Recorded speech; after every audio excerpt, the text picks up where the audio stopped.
Okay, beautiful people, beautiful people. You all are welcome. It's another wonderful Sunday. Yeah. Okay, beautiful people. Hope you all are doing good, and you are welcome to yet another edition of your favorite program, your favorite Sunday conversation. And it's Sunday. It's a wonderful one because it's been a very interesting and busy day on my part. I don't know about you all watching, and I hope your week has been very, very interesting. I must say, big shout out to Richie2287 for what he's doing equally, and definitely the beautiful things he's been able to put up, especially coming up with a challenge. And those of you coming in, you're very much welcome, welcome, welcome, welcome, welcome, welcome. And do your best to let us know where you're watching from. Like you all know, it is your regular Sunday program, and I'm always your anchor person. Welcome. I'm welcome, and definitely we'll be having a beautiful conversation. And this one, a lot of people have been anticipating this particular conversation, and I think today we're going to have it in a very beautiful, free, and fair manner, like always, because we have other very beautiful, very amazing, very intelligent and loaded people that will be on the panel with us today. I already see some of them, and we'll be adding them progressively. Now, today we'll be talking about white versus African marriage. The white versus African marriage. This is one topic. A lot of people told me they want to be part of this slide. They want to really participate. The topic is quite intriguing and interesting. Yeah, but before we get deep into the topic, I just want to say those of you who are connected right now, do your best to share. Share to as many people as possible so we have this conversation. It's going to be a very, very beautiful one. It's going to be a very, very beautiful session, and you don't want to miss this one. And I want to say big shout out to everyone joining. Once you come in, you let us know where you're watching us from. Once you come in, you let us know where you're watching us from, and so we can give you a special shout out. Please. Oh, I see some people already double tapping. Please come in, like, share. But you come in, you share, you like, and you let us know where you're coming from so that we can give you a special, special shout out. Oh, Pinky Pretty. Pinky Pretty, are you the one that is missing? The one that I've been missing. It's been a while. Hope you're doing okay. Now, those of you who are coming, you drop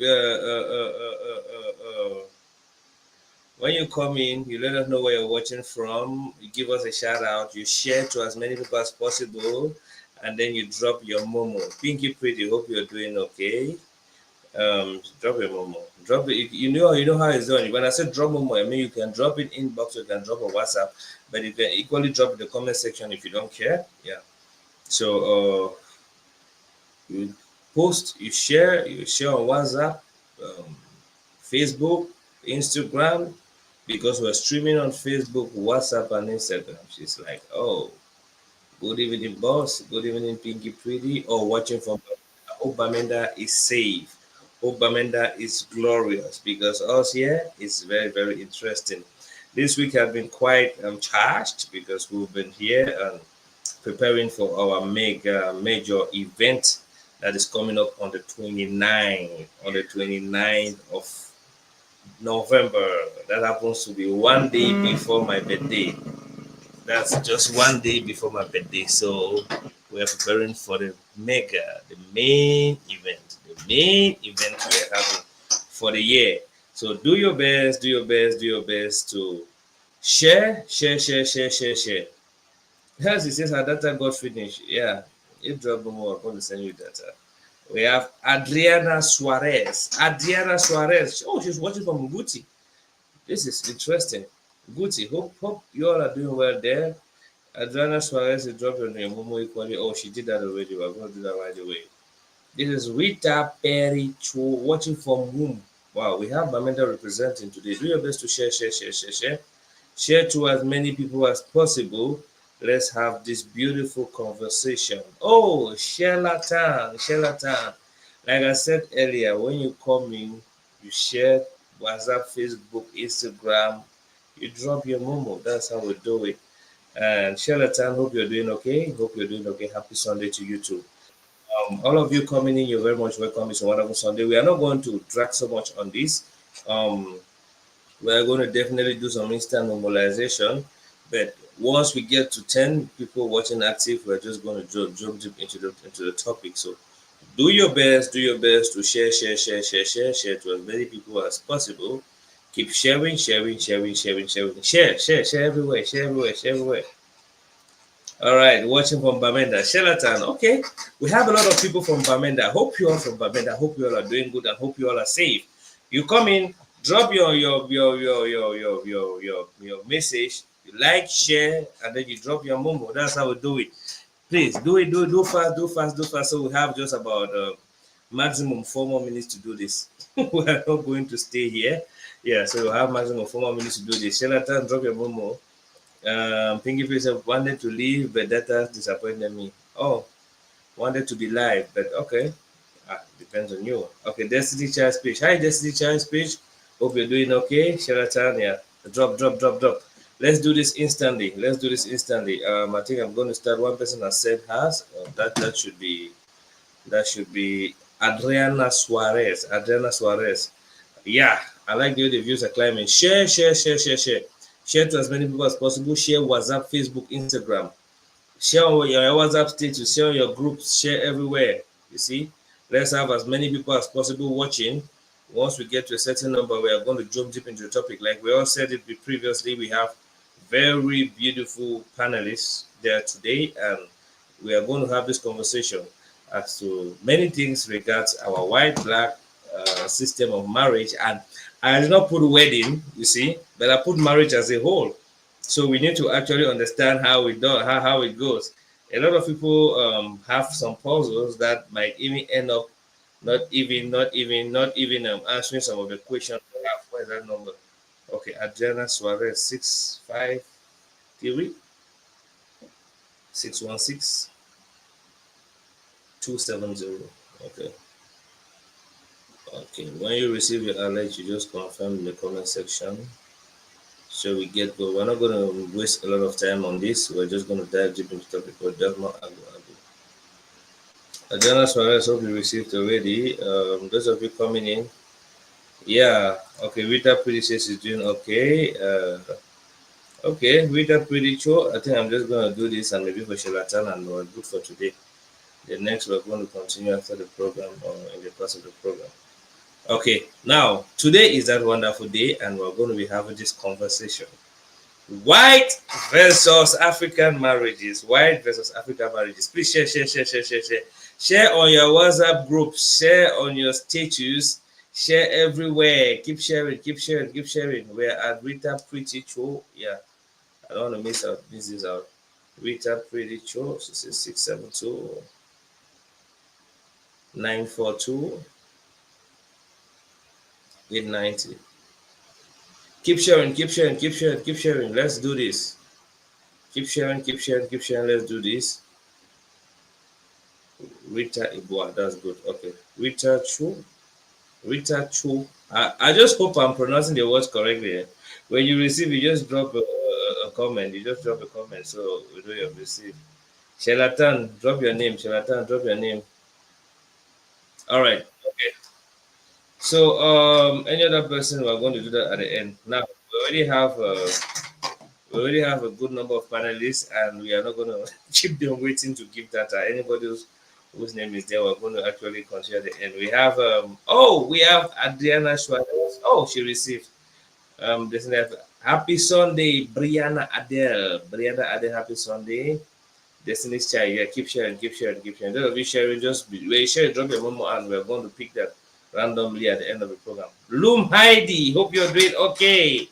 Rita Cho, okay, they received. Those are those who received. Now, ladies and gentlemen, we're going to get into the topic proper. Today is that day we dedicated to talk about something very, very striking and intriguing, something very, very, very, very interesting. And definitely, it's one of those days that we'll be privileged to have some very amazing, interesting, insightful, and very beautiful ladies, and another king, and let me say some kings. All right, please don't forget to keep sharing. We are going to start by welcoming one of the panelists we have on board, and she's been with us and is one of your favorite. You know, each time you always ask about her, and she's created time off her busy schedule to be with us today. She's been a blessing to us in several occasions, and she's going to bless us today with some insightful knowledge on how to balance up and navigate through a strategic and complex topic like this. This is Coach Bonita of Elanier Inspired Services. Hi, Coach B. Hello, can you hear me? I can hear you 5 on 5. Awesome. Happy Sunday. Happy Sunday, Coach B. How are you doing today? I'm good, thank you. All right, all right, all right. Okay, glad to have you. Mhm. No, always growing. So from your look, we know you're doing good. I'm good. Yeah, I've been ill for a minute, but I'm fine No, now. thank God you're fine, and yeah, it's visible. Maybe you help some of our ladies out there the secret to maintain this glow some time at I mean as you wish. All right, Praise Boam God. Josh. Yeah, Boam Josh, I see you. We equally have another amazing lady, the one with the natural BBL, and the mama, we call her the Mama Sita. She's always been there, always been supportive, always been blessing all of you out there, even on her platform and everywhere. She's also very insightful and always ready to be a blessing to us. Mama Sita. Hi, Mama Sita. She's driving. Oh, she's driving. Hi, Daddy. Hi, Cosby. My own. Safety Hi. first, and she's on the expressway, so please be Yeah, careful. so let me. I gotta go off camera Yes. because I'm driving. Yeah, yeah, yeah. We do. Yeah, we do it that way. Yeah, yeah. All right. Okay, this is a very beautiful session, and definitely we have some others that will be joining us. One of your favorites still. I mean, I love the way love is flowing in this platform and how we manage to bond and connect. Now, the main plug, I see you. Mom Josh, I see you. Akumengel, I see you. Oh, like what I was just saying. Thank you, Bella. All right, lovely Lizzie, I see you. Please, please, please keep sharing, share to as many people as possible, so we have the most of audience, like the most massive audience we can get for now. Because definitely after this broadcast, other people are going to benefit from this, and they are definitely going to listen and watch the broadcast is always on the platform now. Could be like we had previewed or premeditated. We'll be handling the topic white versus African marriage. And for us to actually properly handle this particular topic, it's good for us to put to establish some keywords as per definition. So, what can you define white marriage? According to your question, what is a white marriage? Does anything exist as a white marriage, and what is it? If you can put it No, out. I would think that we use that phrase a lot, but there's nothing like white marriage. So we use that term a lot, but the origin of the term doesn't warrant us to call it white marriage. We call it a white wedding because of the dress that the lady is wearing. And this is originated right from the time of Queen Victoria. Oh. Before that time, women used to wear whatever color that they like. They Mm-hmm. can wear red, and we can see that with Indian weddings, Chinese weddings, they do wear different colors, and it's not limited to those colors. This white wedding thing started being prominent after the wedding of Queen Victoria, where she wore a very beautiful white dress, and so most part of the world kind of copied from what she was wearing and decided to start calling that a white wedding. It's actually supposed to be a church wedding, Mm-hmm. not a All right. white wedding. So it should be a church wedding, not a white wedding. Now, so if we have to call it a church wedding, how then do we call our own wedding? A traditional wedding. Oh, okay, church and traditional. Correct. So, okay, what can we say church wedding is? So a church wedding is where you, again, this is for Christians, people who believe in God. they decide to go before a priest or a Yeah. man of God to bless their marriage. Yeah. And normally that needs to happen after a traditional wedding has happened Mm-hmm. in the African context, meaning Yeah. the customary tradition allows you to, first of all, be traditionally married before the church can bless your marriage. And that's why, for most couples, when they go before God, before any church to get married in church, they are being asked to perform the traditional marriage first. Mm-hmm. Yeah. Yeah, Yeah. And yeah, we have witnessed that in different instances because sometimes when you get to court, they will ask you in Africa, Cameroon to be precise, they will ask you like, have you seen this lady? Have you seen her parents? They call the family member. Have they agreed and all of that? Now, Coach B, I want to find out something from you. Is the white? We're going. Permit us use the term white for of today. course. Yeah, the white wedding. Do you think it's a necessity and why? It is a huge necessity, again, to Christians.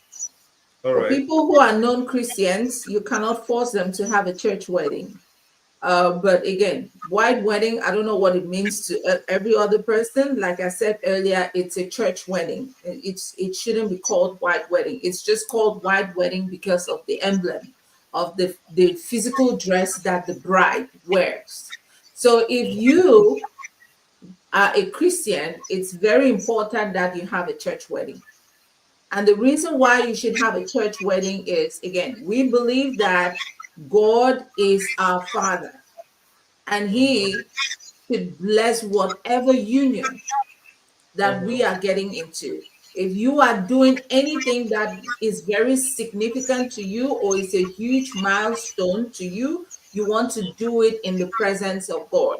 And that's why people who are Christians will take their spouses and present those spouses to God so that they can make their commitments before God and get God's blessings in their union. So that's the reason why Christians should have a church wedding. Okay, now it's getting more interesting. Now this is one of the things which came to my mind when I was actually putting when I was brainstorming on putting up this topic. The first is the fact that a lot of people in recent times, a lot of Africans in recent times, like I for one, I have four friends, four of them that did just a traditional wedding, and these guys were like, I will not do anything like the church white wedding thing. Like it happened like a plan. And recently, I'm hearing a lot of people saying they are not going to go for white wedding. Now, if we have to look at this on another context, we go now to the start point of the process of engaging the person. I intentionally use the term marriage, not wedding. So white wedding is a cue point to actually another system of bonding or union Right. between man and woman that was brought in by the whites. Now the first part, like you said, that was Queen I Victoria. forgot, Queen Victoria with her putting that, you see, that was their white culture. That was their culture, how she was demonstrating their culture. But when it comes to us, we actually have our culture. You know, we wear our Togoso, Shekam, we wear our Sanja, Tangwashi, and stuff like that. But with the coming now of this white culture, we were able to even marry their culture and link it to spirituality. Coach B, is there any bond between this white wedding? Because we talk about white wedding, we're talking about the culture. Their Mhm. appearance and the way the people dress, they are dressed like British. Is there any link between God and this particular white wedding? Like, There's how no does link between God and the way you dress. So I've not seen, and I don't think there's any priest anywhere that will stop a groom from wearing a toga to church for a wedding. And there's no priest that is going to also stop a female from wearing the bubu or whatever, or kabangondo or whatever, and present themselves before the church for a church wedding. So a church wedding doesn't need to be this flamboyant thing that we've started doing nowadays, and it's causing a lot of financial distress on so many families. That's Yeah. not what it's supposed to be. And even if we're saying that we're marrying that culture from the West, that's not how the West does it. The Yeah. West doesn't do it that way. We've just exaggerated. Africans are good at copying things and then exaggerating it. And doing our Christianity, we copied Christianity. We would say Christianity was introduced to us through colonialism, but we are overdoing it. We are yeah. doing it more than the person who introduced it to us. Same thing with this white wedding thing. That's not how the weddings are done on this part of the world. Most weddings on this side of the world, people, you can see just 15 to 10 people in a wedding, and the bride is simply dressed. But for us in Africa, we will exaggerate it. We wear a gown that will, a dress that will take us from here to Bafusam before the dress can be completed. No, that's not what we're talking about. The dress needs to be simple and it has to mean something. Queen Victoria, the dress meant something to her. She's the one that started with a white dress, and the white meant something to her. So, as a bride, if your favorite color is purple, you can wear purple to your wedding. If your favorite color is blue, you can wear blue to your church wedding. What does that blue represent to you is what matters. All Because right. from the origin of it, the white represented something to the Queen of England. It was Mm. not just a normal dress, it was a dress, but it represented something to her. So instead of us copying these things and over exaggerating it, and I know there are so many people that have borrowed money from banks to make flamboyant white weddings per Oh, se, you know. that's the dumbest thing anybody can do. Yeah, yeah. This is really true because this a lot of the time it leaves people indebted. We have another person on the panel, and that is one person which you love, and is someone that is actually very outspoken. And this is no other than Son of Light. Hi, Son of Light. How are you doing today? Oh, Son of Light. All right. Hi, Mr. Wincom. Hi, Son of Light. How you doing? Glad to have you. Thank you so much, brother. We are here. All right. Okay. You're welcome on board. Happy to Now, see Coach Coach B. Bonita. Yeah, greetings, sir. Greetings, sir. How are you doing? Oh, thank God. I didn't make it to, sir. I've been very, very unsteady, but at least anyway. And like I said, another person here, Chef Dawai. Yeah, we have Chef that way. We have Chef that way in the building. We The have Chef that way. building. Chef that way, you're joining us now. Okay.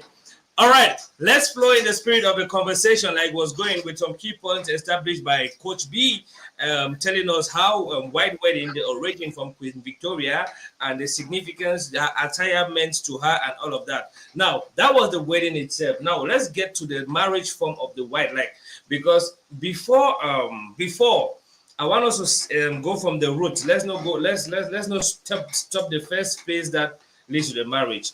Like initially, previously, before the coming of white, I mean, in the African system, I doubt if anything existed as an engagement. Like I seriously doubt because if looking at that, like the process of like engaging a lady, you go down on your knees and then you give her a ring, like will you be my wife? You see, we So always start it existed, but it's called differently. where the man goes It down on still his knees. exists. Yeah, it's what we normally call nogdo. That's He an went. engagement in the African tradition. Yeah, what? Yeah, I understand the knockdown system, Mhm. but I look at the process where he goes down on his knees. I'm insisting on him Mhm. going down on his knees to propose to a lady. I have a friend of mine. He did a white wedding actually, but he said, "Bro, I'm not engaged. I know doing that is an engagement. I go down on my knees washing because if we look at it in recent times, all of that those are westernized because of us. Our system, you go here, people, you go and talk the pot. You got sorry, the influence of too much French. You go and knock the door. You see, you do talk a pot in French. Network. You do knock door where you Network go and on knock that. the door, like you're going to tell the people, okay, we are coming. We have seen something in your house, and we need that beautiful. Say, we don't see some fine flower for your house. We don't come for have that flower. But now, in the other setting, in most recent times, I mean, with the coming of education, with the coming of enlightenment, with the coming of different religious beliefs, and with the coming of bush falling and us integrating and mixing other cultures, There is another process that is done. When a man sees a lady that he loves, he's going to be with her, maybe date her for a short period of time or maybe a long period of time. And then when he wants to finally make a life with the person, he goes down on his knees and he says, "Baby, will you marry me?" If we just punch this, we are going to see a couple of videos of marriage proposals. We call it engagement. And if the lady is from Africa, they are going to come here and do the traditional and continue with it. But if the lady is from that way, they are going to do it the way they do it there. But my key point is how we were able to actually adopt part of this culture and looking at the realities. Now, Chef Dawei, I want to find out something from you. Is Chef there? Oh, Chef Dawei's network is quite interesting. Son of Light, I want to find out something from you. Do you agree that a man should actually go down on his knees to propose to a lady? Yes, can you hear me, Mr. Wincom? Yeah, I was saying do you agree? Are you okay with the fact that a man should go down on his knees to propose to a woman he wants to make a life with? For waiting.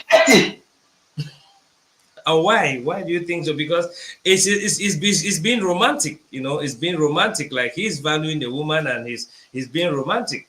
Why don't you think he should do that? Okay, there's going to see. Yeah. Let us start by acknowledging the significance of a particular thing and how important is this particular thing. Yeah. A man, what is the significance of a man in the African context? What is the significance of a man in the Western context? Yeah. What is the significance of a man naturally? What is the significance of a man? What is the significance of a woman? Now, a man comes and he says he's going to kneel down. The first question is, what will make the difference if he does not kneel down? Mm-hmm. Now, you will discover that when he kneels down, anything is going to change from when he doesn't kneel down. It's just a matter of pace. To me, it doesn't change anything. These are particular people that they are actually copying what other people are doing. They have deviated from their original own and they are copying another person's own because they themselves, they have this inferiority complex. This inferiority complex was taught by some other person to them by demonizing their own procedure, by demonizing their own, their own procedure of achieving a particular thing, and therefore adhering with another person's own procedure. The question is, can these particular people that you are copying from them, are they also copying from you? Because if we are into a particular thing, as you take from you, you have to take from me. We have to exchange.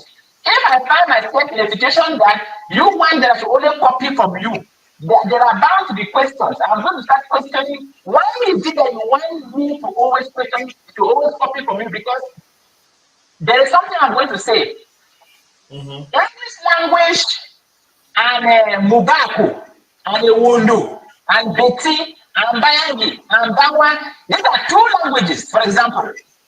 If you come and tell me that I don't have to speak Bangwa, I have to speak English language, there is a problem somewhere. Let me bring this particular analogy. Coach B, if I should come to your house now, there's a way you have organized your sitting room. There's a way you've organized your bed. And I tell you that your bed from henceforth have to be in the corridor.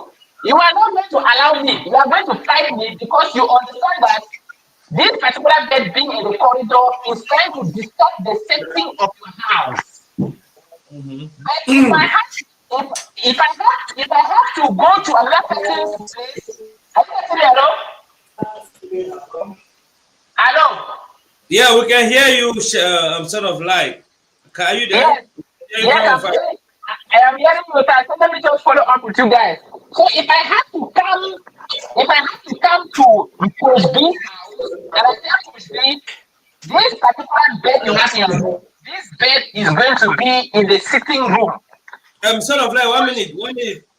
Are you using a headphone? I don't know because there's a little bit I don't know if it's saturation or your voice Okay, is let me use the headphone. Let me stop using headphone. Just 1 minute. all right. Oh, Chef Daway's network is very, very, very interesting, and this is a topic Yes, where can you hear me now?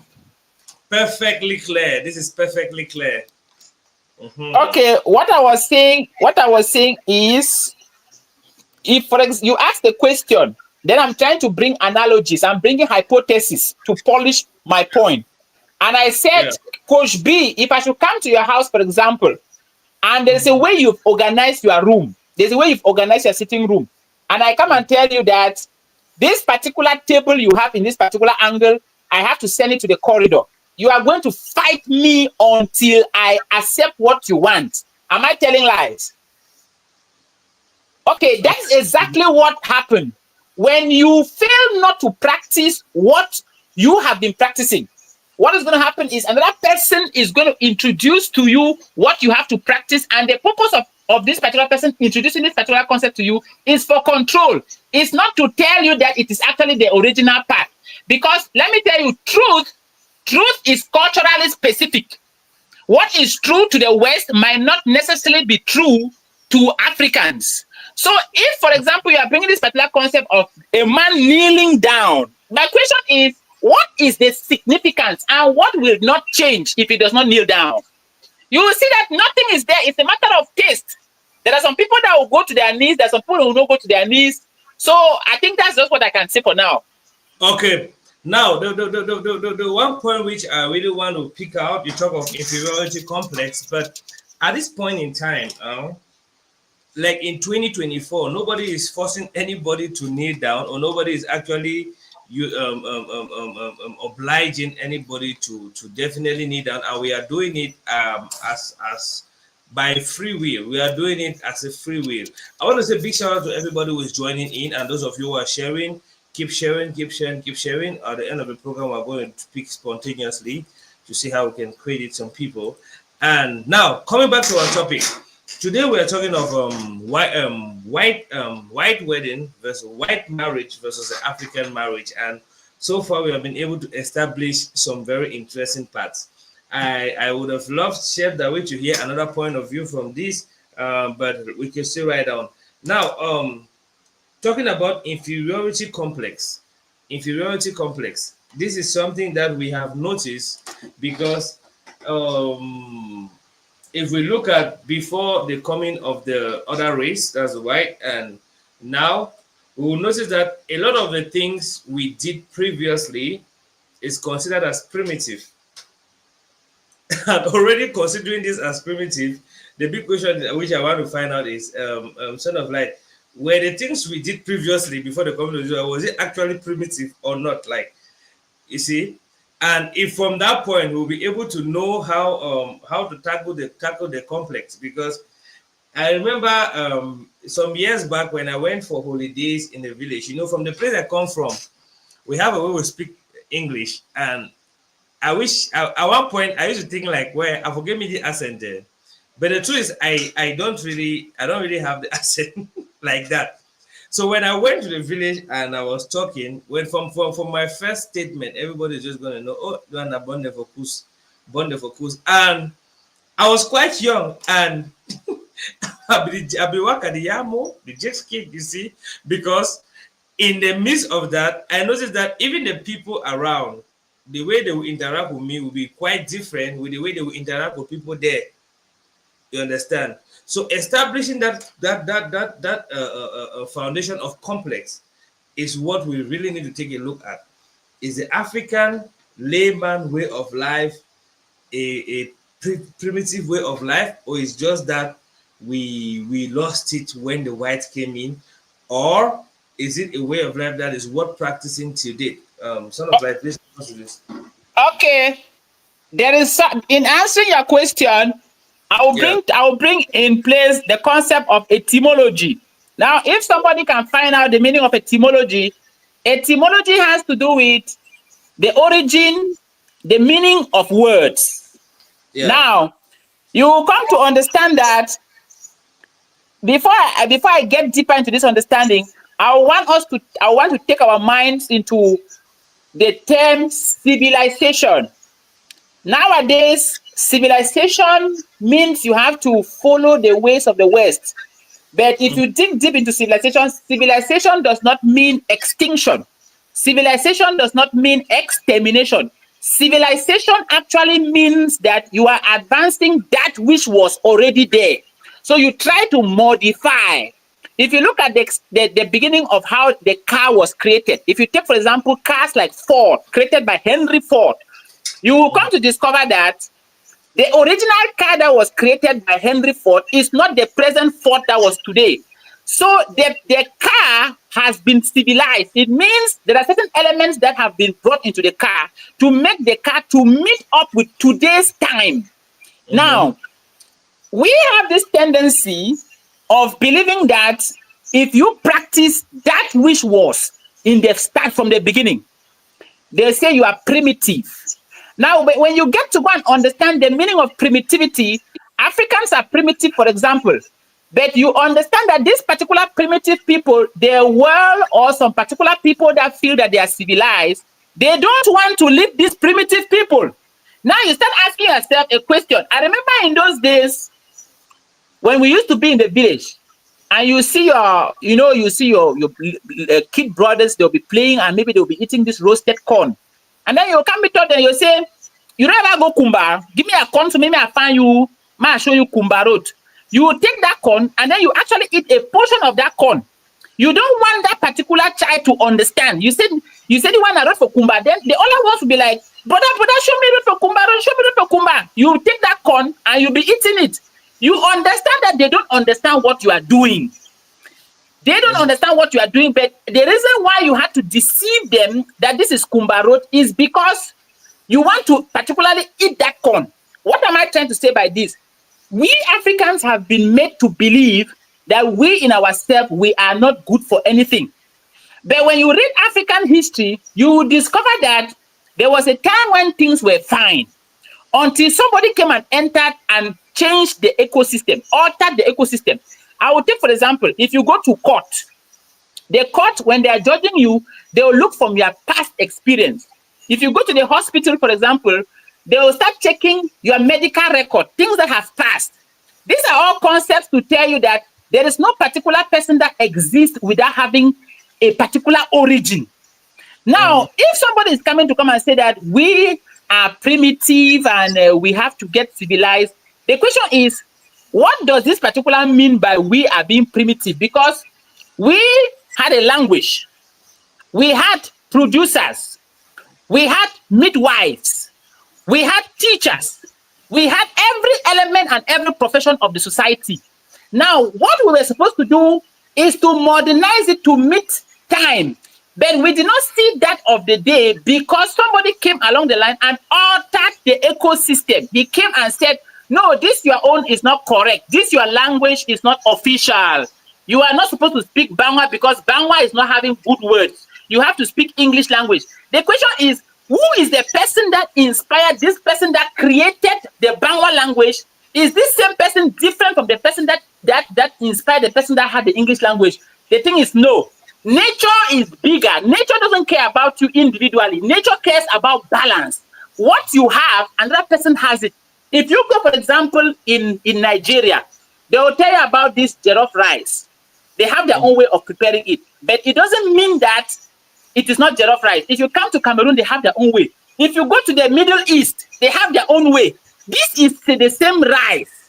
But everybody have a particular procedure. Some other person may decide that I'm going to start with oil. Another person said, I'm going to start with onions. But at the end of the day, what is the result? So what I'm trying to say is I'm cutting across so many topics to water our mind, to usher us into a certain realm. What am I trying to say by this? What I'm saying is the person that comes to tell you that he is more than you. No, this is not the original aim of nature. Nature, if you look at the way nature is existing, nature wants us to live as one bond. Nature doesn't want us to live separately. Every particular organism has a particular culture. Culture means an umbrella word.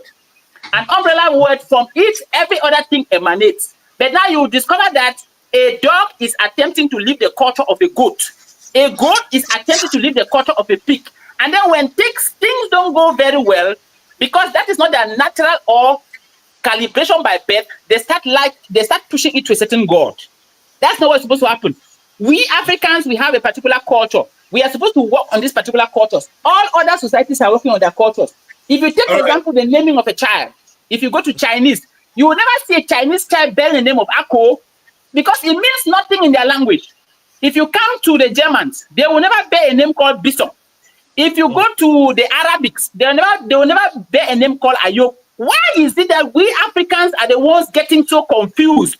We want to name our children from the West. We want to name our children. These are all some of the views. These are some of the kind of things that are running through my mind when we're talking about this kind of topic. I don't know whether you're following up, please. I'm picking 5 on 5. So at the end of the day, the question is what they call primitivity. What they call primitivity, it is just something to take us away from our original mind. For example, I'll tell you something. If you go to the UAE, there's a word called local. Local means somebody of the soil, something the pioneer. If you call a Cameroonian in UAE local, the Cameroonian is going to smile. The Cameroonian is going to smile because the word local has some power, has some meaning in the particular country called UAE. But if that same Cameroonian comes to Cameroon or in Africa, call this particular person local, you are pulling up a fight. Why? Because the meaning of the word has been altered. Nowadays, you hear, for example, they'll tell you that they say white wedding, they tell you traditional wedding. What do they mean by traditional wedding? It is a wedding. Why do you have to attach tradition to it? Because white wedding is also another person's traditional wedding. But they will not call it traditional wedding, they call it wedding. Why will you therefore call it your own traditional wedding? Is there another modern wedding? No. So these are some of the views that we keep on misusing and we keep on multiplying, and people tend to copy, and then we are hooked into that in such a way that when some other person comes to do things differently, they begin to look as if you are odd. I will stop there for now, please. All right. You have said a whole lot of things, Son of Light, and I like the background check. It's where navigating through the African system, original system, and bringing us to the progression to recent times. Good enough, we have Chef Dawe. I hope his network is a little bit stable now. Let's take a few comments before we jump again into what we are talking about. So everyone should stick to what works for them, because I don't see anything wrong in it. If a guy finds it being romantic, then what else? This is Mune Margaret Del Damarish. Margaret, you're welcome and glad to have you. Akumeja says it's absolutely not against anyone's beliefs. My own is if it makes you happy for me for it. One side, there are African men who will go hard to propose. We see in the net daily, some in airport, beach, etc. It brings them satisfaction. While on the other side, some don't see any need. So long as someone isn't forced, let's do what makes us happy. That's what Marco mentioned. Thank you so much. This Bernard, they say white weddings or marriage can be costly. With significant investment in venues, clothing, professional services, sometimes causing financial strain for people who are going in for poly. I know on a poly. Now, there's another one that says, okay, Margaret comes in, I love them both, irrespective of the cost. If we can afford it, so be it. Elali Lenyo, you're welcome. She says, I value traditional weddings more. Oh, this one on our network. Hi, Chef Dawe, how you doing? Yeah, good evening, people. Good evening, beautiful people. Finally, we have Chef Dawe. So glad to have you. Good evening, good evening, viewers. Now, Chef Dawe, I want to find out something rapidly before the network messing up big time tonight. Yeah, as we can hear you, I just want to shoot a sharp question. Chef Dawe, will you kneel down and propose to a woman? If yes, why? If no, why? Please enlighten us on this. That? Would you kneel down and propose to a woman? If yes, why? And what could be the reason if yes or no? That network is not the best. I didn't get anything. Okay. Would you kneel down to propose to a woman? Let me type. Okay. I got it now. Yeah. Okay, I want us to get, we have 3 men and a lady. I want us to have another point of view, like diverse. Since the chef's network is not stable, Coach B, Are you there? All right. I want to find out something from you. Would you mind? Would you mind? You're talking. Let me know. Say if you're talking to someone, it should be different. Would you mind if someone proposes to kneels down to propose to you or not? Does that has any significance to you? If yes, what could that be? And if no, what could that be? Or talking referring to a vast majority of people, especially from a female angle. I want to just have an idea of how female perceive this whole engagement and kneeling down thing. I think to me, it's what it represents that really matters. All right. So to you, what does it actually represent? To be honest, when I think of, I know when a man finds a wife, he finds a good thing. Mm-hmm. And if it's humbling for that man to go before this woman and put his knee on the ground, which is what I understand. Kneeling on the ground is like humbling yourself to the other person. We do that in the Catholic Church. If you see the knights in ancient days, they could kneel down in front of a powerful woman. If you are kneeling down because you're humbled before this woman that you have found, then that's a good representation to you. Again, I feel like majority of people are doing it because they've seen others do it. They're not definitely doing it because they understand what it means. So I Mm-hmm. think, in a nutshell, I feel like the basis of this conversation is for us to always have a meaning to something before we do it. It's just like going into baptism without understanding what baptism represents, or going into a marriage without understanding what marriage means, staying single without understanding what singlehood means, having a baby without understanding what motherhood and fatherhood means, Mm-hmm. all of that. So it means, what does it represent to you even before doing it? Because just kneeling in front of me and proposing to me is not enough if it doesn't represent anything to you. If you're just doing copy as we're doing, again, we keep talking about our tradition. It feels like we value that tradition. But one question I want to really ask us Africans is, when Africa was discovered, Mm-hmm. the explorers were actually trying to discover the sea road to India. It's not like Mm-hmm. they were intentionally coming to Africa.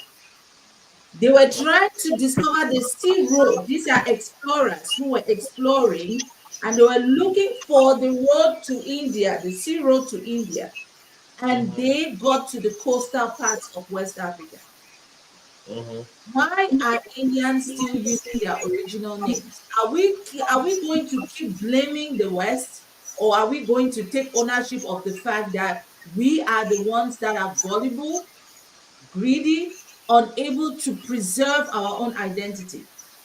Because Mm-hmm. people of North Africa still use their original names. People of India still use their original names. We are the Yeah. ones that have come up with the Henrys, with the Beatrice, with the Valentines, and so on and so forth. And nobody can blame the West for doing that, because even if the West imposes themselves on you, they are not Mm-hmm. going to stay on your throat forever to welcome everything that they are imposing on you. And sort of like said it earlier, that the reason why they imposed it is because they wanted to use it as an alibi to get something else. Now they got what they needed. Did they force us to adopt their names?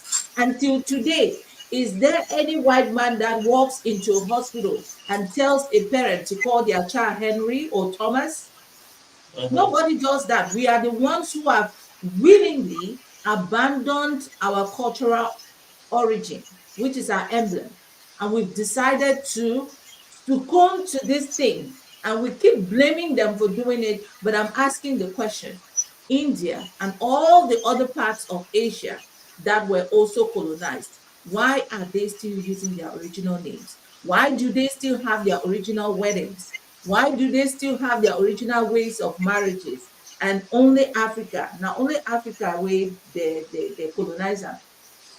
We carry all things for head with red cap. Mr. Wincom, let me jump in quickly there to strike something from what she said. All right, sure, you can. Okay, I want to say something. One of the biggest cage or the biggest prison that every man should run away from is the prison or the cage of psychology. Nowadays, we have chains. The chains are in our minds. The chains are not the prisons. Now, why am I saying so? She made a very serious point. She said we have people in India. Why are they still bearing their names? Now, there's something. It is not everybody that is bearing their name in India. There is something. If you, for example, if you get initiated, and if I'm wrong, somebody should correct me. If you get initiated into the religion of maybe into Islam, there is usually that particular ideology of wanting to change your name somehow, because these names have a lot to do when it has to do with the religion. Now, when you go to India, what happens is it is not everybody that bears their original name. There are some people that still have this trap, this hook attached, that they have to have a name that has to do with their particular religion. So if you see, for example, somebody who is a Hindu person will not bear a Christian name. And Christians don't agree with Hindus because they both think that somebody is doing the wrong thing. So what am I trying to say by this? The majority will always impose on the minority. So Mm-hmm. in Cameroon, we don't have Hindus. In Cameroon, we have, for example, we have people that propagate Christianity and people that propagate Islam. Apart from that, we have people that don't identify with this. Now the Englishman choose to call them pagans so that they will feel like they don't belong somewhere. When they call you a pagan, you like, no, they call them atheists. They don't believe in the existence of God. So what I'm trying to say by this is you are saying that Indians are bearing their names. Not all Indians, some, but not all. Mm-hmm. Likewise, also in Cameroon, we have people that don't also have Christian names. And nowadays, they'll ask you that, oh, you know that English name? You be Englishman. You know the Yeah, Englishman, how you go manage bear English name? I heard that So a what lot. we are what we are saying here is we are not blaming anybody, but what we are doing is we are throwing the light. We are trying to capture as many minds as possible to come to a new belief system that they too have a power to reason. We Mm-hmm. are trying to cap. It's like an exchange ceremony. We are trying to capture many minds to because it's like a teaching. If you don't teach a particular people, they will not understand. If you don't bring them to the light, they will not understand that what they are doing is wrong. Just imagine. So that's what I can say for now, please. All right. Okay. Thank you so much. Thank you so much. Because we maybe want to drop one more line before other things take control. Yeah, because I'll have to drop. I have another event that I need to attend. Yeah. Yeah. Yeah. Yeah. Again, I think bottom line is based on the question we're asking here. I know we've raised other things about primitivity, and I want to agree with most of what Son of Light said. It only takes a level of maturity, mental maturity, to be able to understand that every human being is illiterate, meaning none of us is 100% literate. So if Yeah. I look at primitivity, it's just how quickly are you growing? How quickly are you evolving? How quickly are you learning in any sphere of life? It doesn't have to just be one, it has to be everything. So automatically, all of us are primitive, and automatically, all of us are illiterates because we don't know it all. And so that's why I always say a man dies when he stops learning, because the mere essence of evolution is continuous learning. You're learning something new, you're learning a new language, you're learning other things. And when it comes to these systems of marriages or different types of marriages, I want to first of all align on the fact that people should go for what they can afford and for what really represents something to them. And we've met people that are able to just do the traditional or cultural wedding, depending on where they find themselves. If that's where your financial ability limits you, do it and make sure that you understand the concept of marriage. It's not about going to pay a woman's dowry. It's about understanding what is marriage to you. It's not also about dragging a woman or a man to the altar to say, I do, in the midst of thousands of people, when you do not even understand the core tenet of marriage. Marriage entails even more than just being in front of the priest and reciting vows, because people recite those vows, and trust me, when they walk down the aisle after the church, you ask them what they recited, most people do not even remember. Yeah. So depending on what represents what to you, but my recommendation is, if you are a Christian, go through your traditional marriage. If you do not have the money to afford, since the system in Africa has made church weddings to be very flamboyant, and even traditional weddings or cultural weddings are becoming super flamboyant, even more than the church weddings. So this is still us copying. Again, if you notice, we're copying from other African cultures, and then we're blending and making things to look different. For whatever reason, I do not know. But if you cannot afford it, don't stretch Wait. yourself to those No, limits. I no, would also think that, I'm sorry, please I finish. also think that a civil wedding, I don't know if it was part of this topic, but I think that it has a representation because of what we are and who we are and the age in which we are. We're continuously evolving. In this age and time, it's very important that if you're married, you should be married in a civil council. Again, do that when you're ready. I'm not a fan of pushing people to go into systems that are so expensive for them, but always make sure that you even understand what you're going into before going around making all these big weddings. We've seen people with big weddings and they divorced or they separated the next 2 days. Coach And that, B, excuse me. Let me just add this one so that you can just iron it out throughout as we are going. Just a one question. You made mention of something that it is very important for somebody to get married civilly. yeah, Civil wedding is a French word. Civil, mariage civil. Okay, now my question is, what is the significance of a civil wedding to an African? of course, it's very significant in the age and time that we live in. How significant is that? Does it mean that what is the raison d'être? Why? What is the meaning? What is it doing in the African context? Why was it there? What is the relevance? We have a judiciary system, so we also need to make sure that we are represented in that domain of life, because it takes a community, it takes not just a family to raise a child or to take care of a child with the presence of the parents and without the presence of the parents. And so Okay, for okay, okay, okay. someone, Let me just add this again. So what you are saying is, if somebody doesn't get married civilly, the person is not married, right? that's not what I'm saying. What are you saying then? Because the way I'm the way I'm saying making that it if sound. you can afford the three different ways or the three different marriages, go ahead and do them. But the most important part of the marriage is to make sure you're married culturally before you can bring in the other two. That's what I'm saying. If you All can right. afford the three, go ahead and have the three because they are very important. If you're a Christian, then you have a religious wedding. But if you're not, go for the traditional and the civil wedding. Okay, It's very okay. Let me just. I have a brother. I have a brother who says that he's not going to get married in court. He's getting married according to the African way. Is it correct or wrong? it depends on the intent, because majority of people are very brainwashed these days, and they do that for selfish reasons. Okay, now he said this is what he has to do, and he has positive intent. Because the point is, when you get married civilly, when you have to dissolve that marriage, it is more advantageous to the woman, which means the woman is going to be that they're trying to empower impulse over reasoning. There's a civil wedding has no too much importance to a man. Is that true? That's not true. Okay, what are the advantages of a civil wedding to a man? Of course, he needs to be legally married to that woman.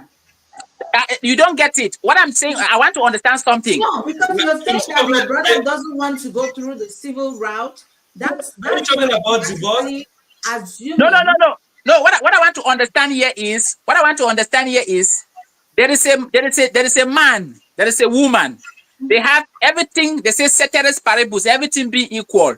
The man has no other selfish reasons. He just said, "I'm getting married to my woman according to how we used to get married, and they have been living for the rest of their lives."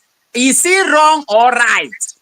I am saying that if he has no ulterior motives, which in this case I would doubt that he doesn't have ulterior motives, which ulterior motives are he probably wants to marry multiple wives without, or he doesn't want to be accountable to this woman, or he wants to go get married to some other woman civilly, which is what we've been seeing prominent in the society today. If there are no ulterior motives, then I don't see any reason why the woman he's married to shouldn't understand him.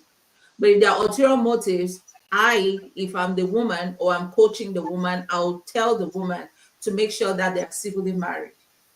Okay, now without any ulterior motive, this is just a peaceful brother.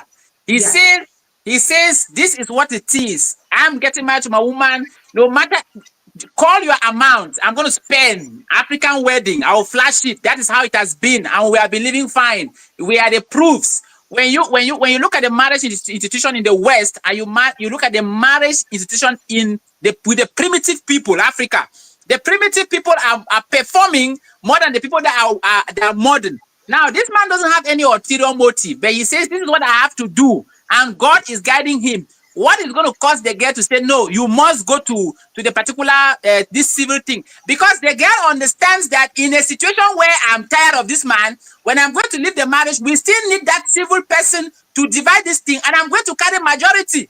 So at the end of the day, they empower the woman more than the man. Okay. So I don't in every case. I get your point. Not in every case. You cannot judge a magistrate to make that decision in favor of the woman without being in that situation. Before a magistrate No.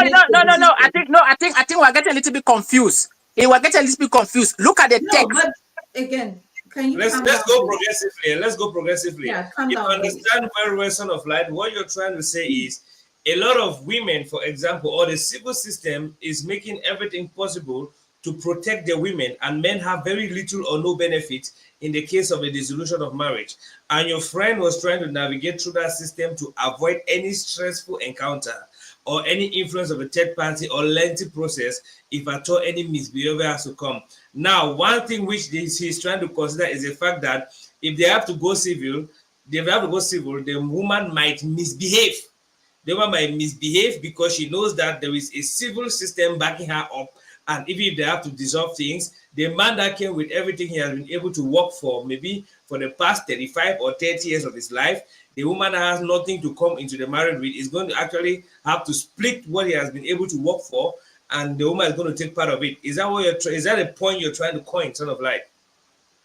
Let's take for it. You are entering into it because she said she made it to seem like any man that stands to say, "I'm not getting married civilly," the man has ulterior motive, because she made use of the word "I doubt."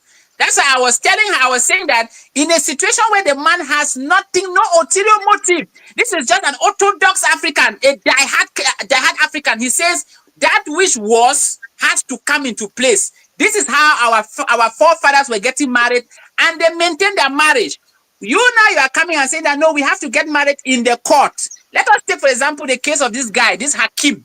When he got married, look at what this girl would have done to him. But at the end of the day, they said, since we got married in court, we have to dissolve it in court.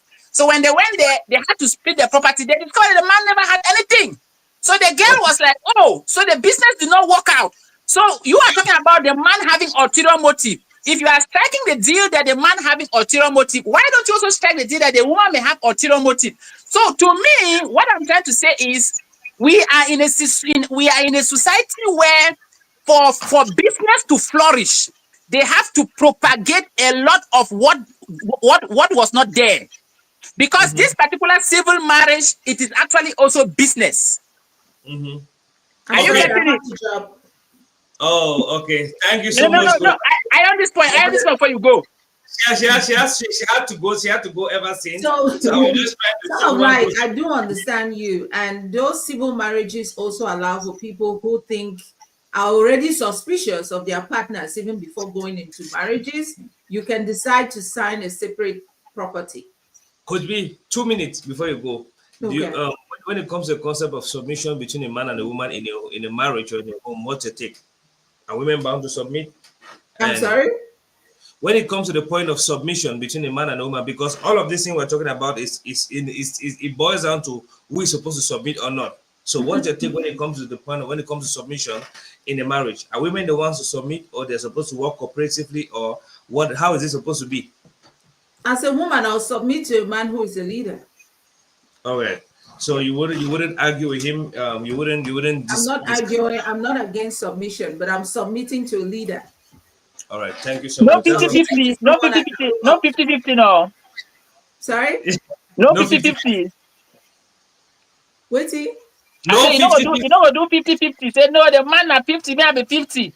No, I'm like I said earlier, it takes a certain level of maturity to be able to understand these things. Like I Live said, long, live long, live longer, live longer, live longer, Coach B, I'll live longer, submit live to a longer. leader, to a man I look up to. I'm not submitting to someone that I'm looking down to.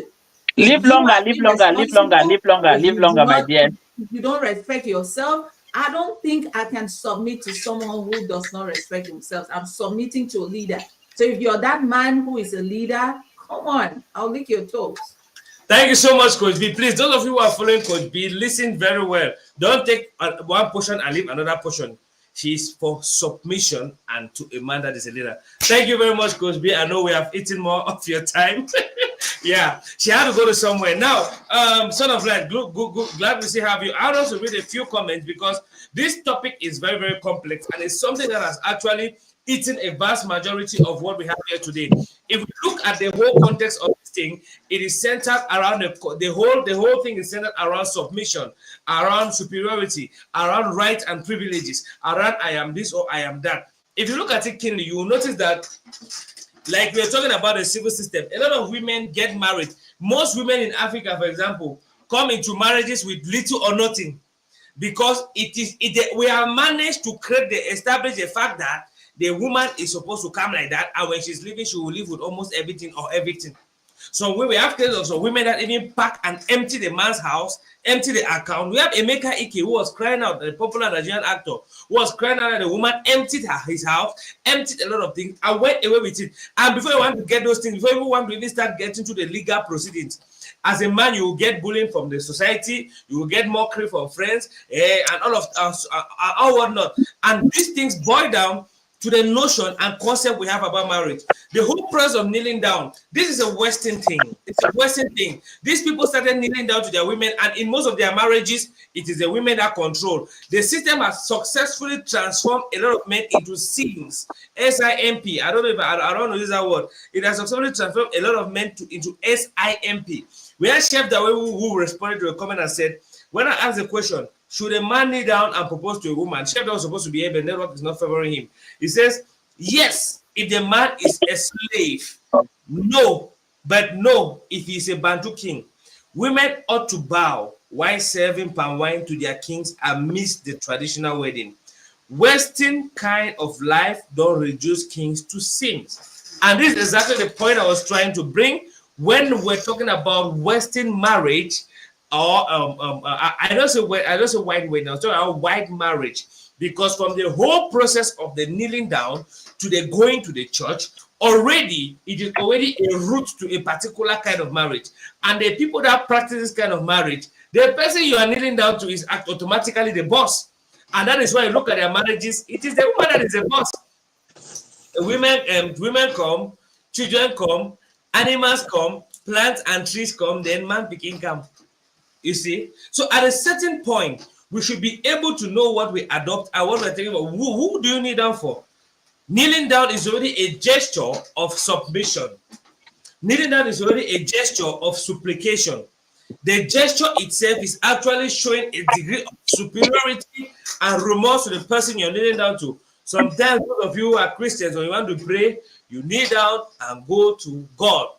Islams, they kneel down, or sometimes they even lie down.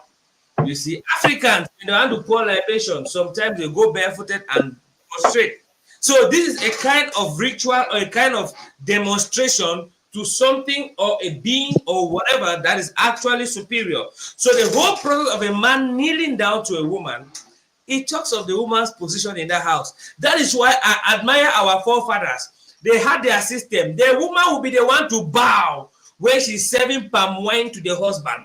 She'll be the one when she comes out, they'll make the tradition, she'll dance, she'll go and take a drink from the father and dance and dance and dance and dance and look for her husband. And by the time she's going, she'll bow with all respect, my love, with all humility and submission. Why are we trying to change these things? Because when we change these things, we get the results we are getting.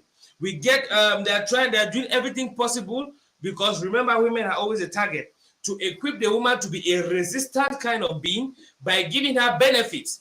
Therefore, if you have to leave this marriage, they will share this thing. If you have to leave this marriage, they will punish this man. If you provoke this man to behave anyhow, he's going to do this. A lot of those trashy things are what is gradually infiltrating our system.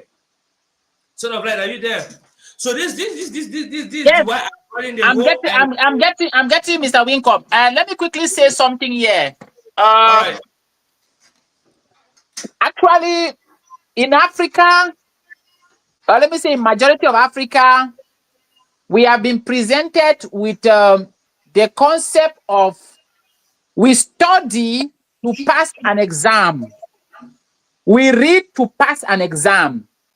Now, what I want to say here is, most of the times when we come here, we discuss, we are not discussing immorality.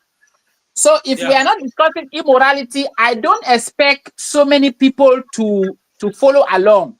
We are discussing facts, and we are discussing things that not everybody must accept, because these are things that if you have to accept, it has to first and foremost alter your belief system. It has to distort your ideologies. Truth, when truth sets in, it has to alter your belief system. Now, what I want to encourage us Africans to do is, let us engage into reading. Let us stop this habit of I want to be told. Like when we discuss things here, when you go back in your spare time, try to find out, was this Son of Light guy, was he speaking the truth? Or was he trying to, just control me? Was this Wincom guy, was he speaking the truth? Read African history.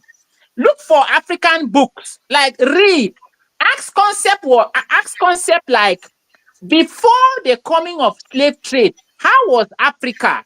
If you don't have books, ask. In sessions like this, books are going to be, given to you, that look for this book and read, because the only way you can empower your mind is to discover it by yourself. If you are waiting for some other person to come and tell you, be rest assured that this person might not necessarily tell you the way you want it to be. So look for books, read African history. Read how it was before. Look for the definition of culture. What is the definition of culture? What is the definition of tradition? What do they mean to a particular people? Do we have these particular words in our dialect? Stop self-hate. Stop hating upon yourself. Stop seeing yourself as if you have nothing to offer. This is the beginning of downfall. When you come to that particular ideology that there is something about you also, I'll ask people sometimes, why is it that we claim to know everything, we claim to know more than our parents, we claim to know more than our ancestors? People have come here before us. Instead of us to get into their wisdom and see their mistakes and take their strengths, we demonize everything. I was talking with a brother some time ago, and I asked the brother, just like how Abraham was asking God when God wanted to destroy Sodom and Gomorrah. He said, if you find 10 people, will you destroy Sodom and Gomorrah? If you find 9, if you find 8, until it came down to 1. I asked this brother, do you want to tell me that in the whole of African continent, there have never been any good person? Everything about African ancestors were all demons. So their way of marriage is not worth modernizing and taking to the limelight. Their way of worship is not worth copying. Their way of thinking, did they have a particular philosophy? did they have a particular way of doing things? Which means everything about Africa was demonic. Their language was demonic. Their way of worship was demonic. So how were they surviving in their time? If these particular people were demonic, why were people coming to them? Read African history. Read about before slavery. Read about the scramble for Africa. You hear about the resistance, African resistance. Why were these guys resisting?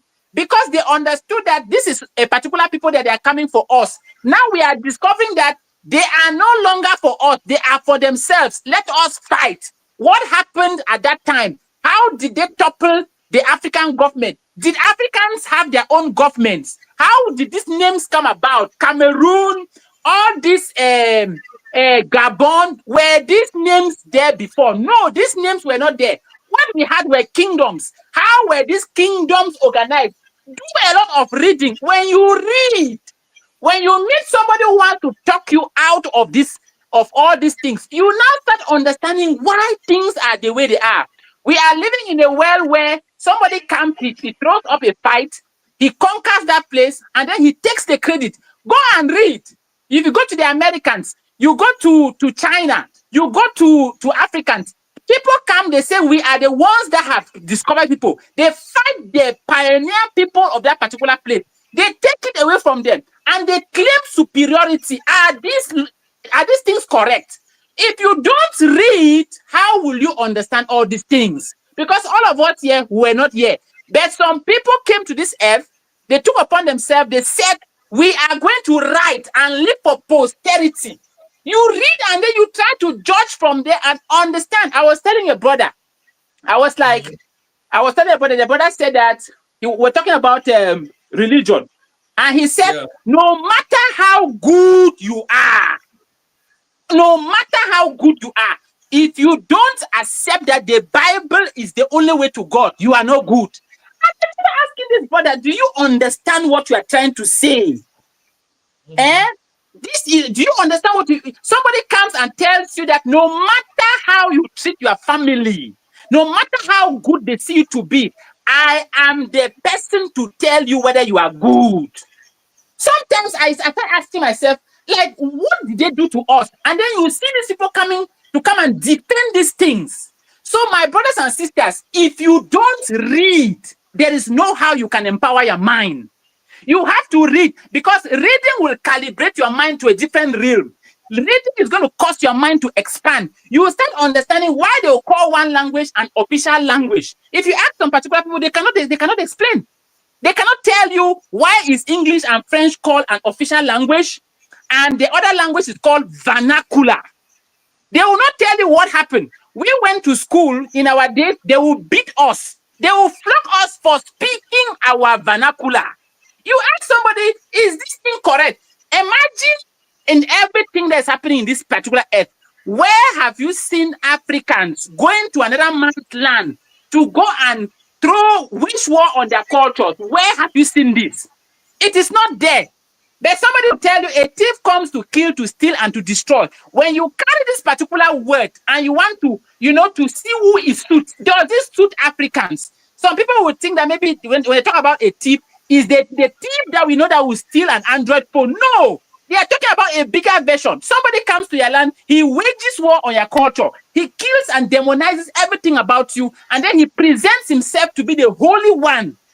After how many years they keep on indoctrinating children into it, and then you claim to know before your father, and things are not working very well. Have you cared to ask yourself, why is it that a particular nation that upholds its culture are the ones thriving in the world?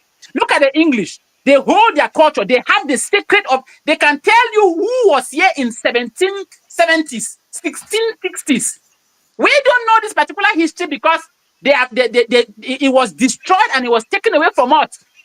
We tend to look at those things to be the past, but we don't understand that when you know where you are coming from, you can know where you are going to. There is just a lot, but if we don't read, how will we know? I'll stop there for now.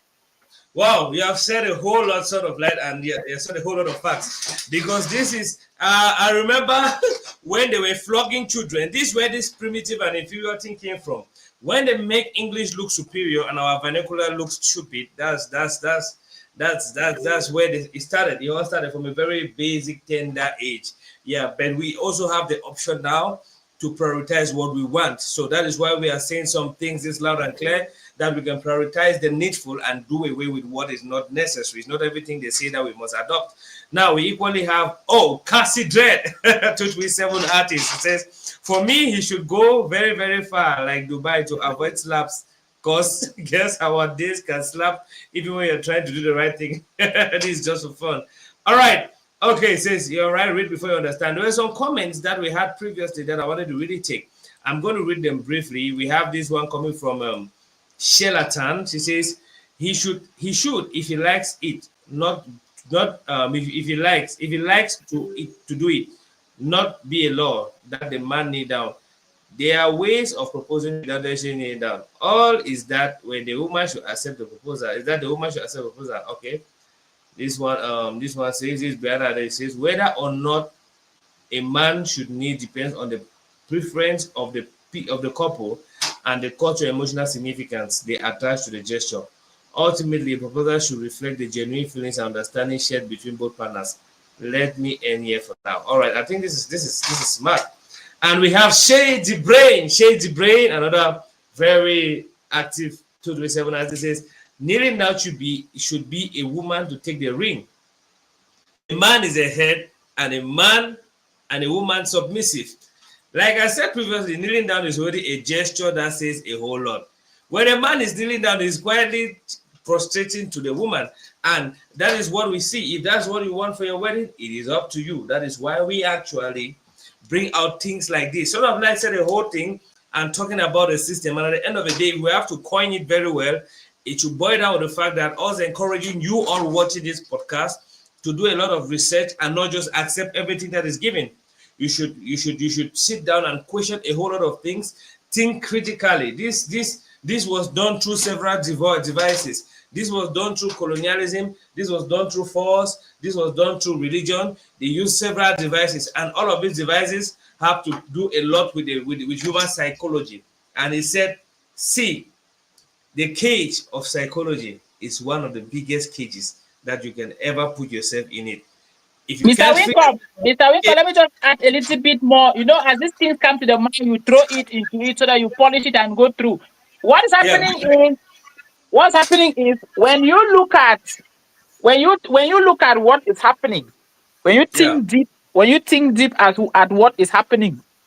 Yeah. We in Africa, we have this mentality. We have this mentality that there is a particular way in which you can bribe God. When I talk about bribing of God, I am likening it to the way we react towards when any man comes and says, I am a man of God.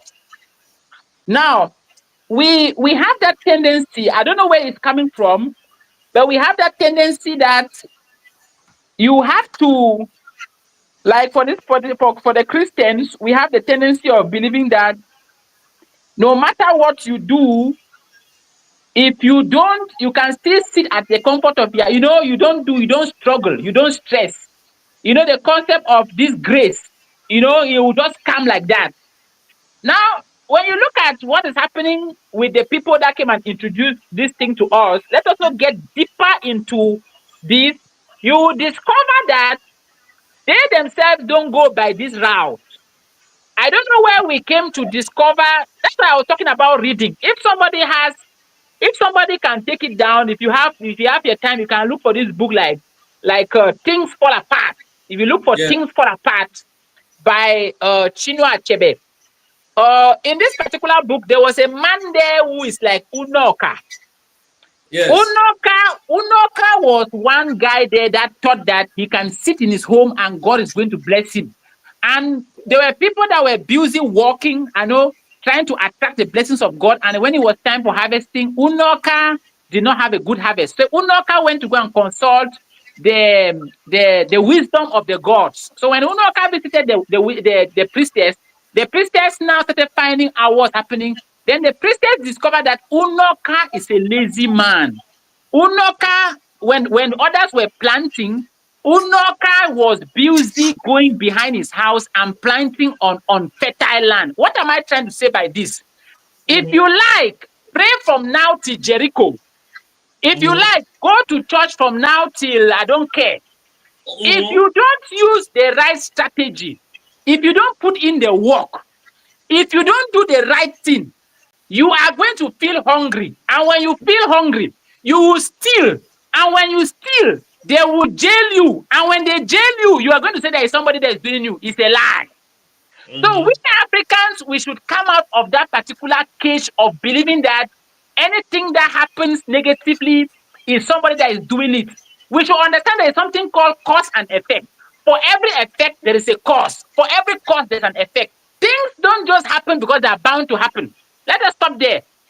All right, let me take a few comments. I want to say big welcome to Napon Esther, the official Mrs. Wickham, Mrs. Studio. All right, it says the man is begging the woman to take him the way he is, and the woman lift him up as is okay. The woman lifting him up is I accept.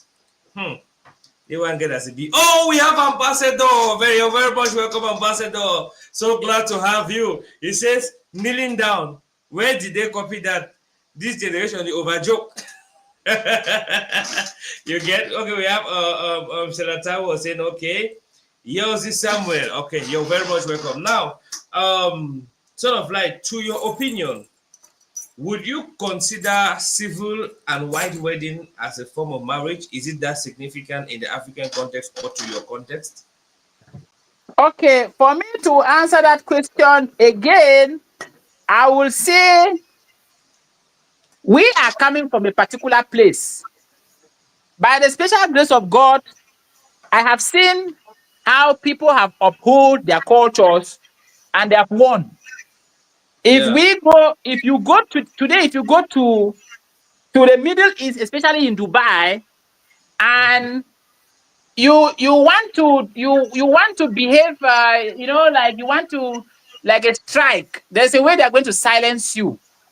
If you go to Dubai and you take a speaker and you take a megaphone and you are running in the street, you say repent, repent, repent. All those things we used to do. There is a way they are going to silence you. So what am I trying to do? What am I trying to say? Mm-hmm. It is true that all these things were introduced to us. Mm-hmm. All these things were introduced to us. Before they could introduce this particular thing, we had a way of doing things that was proving to be successful. And there are some people that are still doing it now, and it is very, very successful. Take, for example, somebody who is living at the suburbs of maybe like Mbonge, where there is no court. They didn't perform any marriage, any civil stuff, but they are married and they are having children and they have lived for 50 years. Is that not a proof that it is not a guarantee that you must get married civilly? One of the things why I think people get married civilly is because it is business. You don't just go and you don't just go to that court and go and get married without paying a token. It is business, number one. It has no moral, for me, it has no moral significance.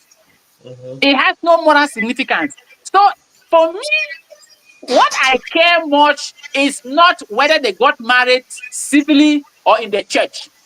To me, is the intention. You are with this particular girl, you are with this particular boy. What is the intention? Intention overrides everything. Mm-hmm. Intention overrides everything. So if you get married, for example, you say, okay, I'm getting married civilly, and your intention is to commit evil, you are going to be caught up. But if you get married civilly and you say my intention is to do things right, remember you don't know the intention of the other person. So let us concentrate more on the intention. The intention is what our forefathers were using. The intention, there have never been any camera, for example, that, oh, we are putting this camera here to look at thieves. There have never been any Bible that, okay, you have to read this particular book for you to go closer to God. It is your intention. Intention means that what? We come together and we invest our words. We say, this is what we want. We have agreed that from now henceforth, if we eat in your house, the next time we are going to eat in this other person's house. When you fail that intention, there is a certain guilt that surrounds your mind. You will not feel free. We don't need any particular book to say, okay, according to this thing. No. So it is not whether you get married civilly or you get married in the church that matters. What matters is the intention. Now, to me, again, I can see that the reason of civil marriage could be to present somewhere, maybe like now in our days today, that people are, living from one place to another. You may want to prove that you've gotten married. So you show this document. And we know of people that get married in the court, but it is not a genuine marriage. So, but the intention will prove that this is a genuine marriage or it's not a genuine marriage. So there's a whole lot surrounding this particular concept of civil marriage. To me, I stand to say that every African should stick to what they were doing in the past. What we should concentrate on is, let us look at the good things of our culture and then propagate.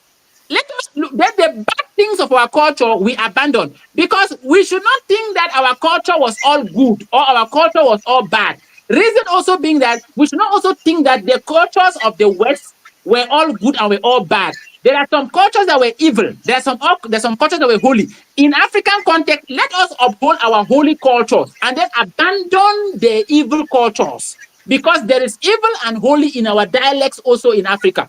I don't know whether I understand what I'm trying to say. I'll end there for now. Okay. This is really, really, really, really deep. Now let's take this one from Ambassador. Ambassador said, small time you go, yes, a woman bad, but now you carry a knee, submit to her. That kneeling down is some sort of submission. We can't, it's like saying, with all due respect, it's disrespect that usually follows after that kind of statement. We can't be playing with English and mixing the thing. That kneeling down is simply submission. Say, how many times have you knelt before your own mother to say, thank you, mommy? When I go suffer for 200 years. See, this is a gospel truth.